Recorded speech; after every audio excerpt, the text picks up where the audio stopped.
It's a handy arrangement.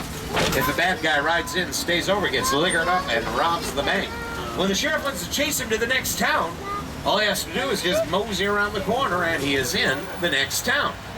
When Universal opened back in 1915, the films we made were silent films.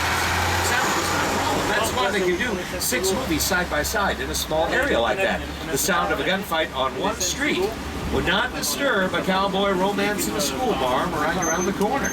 That is why more films have taken place in 6 Points, Texas, than in any other spot on Earth. If you look over to the right, behind the park is a body of water. That is pretty much anything we want it to be. It was the Black Lagoon in Creature from the Black Lagoon. Bodega Bay in Alfred Hitchcock's classic, The Birds. This was the entire Pacific Ocean on the television series McHale's Navy with Ernest Borgnine. You get the idea, nothing is really what it seems to be in Hollywood. A good example of that is King Kong, directed by Peter Jackson. Now, of course, Kong was famous for its use of state-of-the-art computer-generated images, but the movie also used special effects that have been around since the birth of the motion pictures, including over 800 miniature sets. You're looking at a miniature right now, the SS Venture, the ship that took everyone to Skull Island. Well, the miniature of the Venture is directly ahead of us.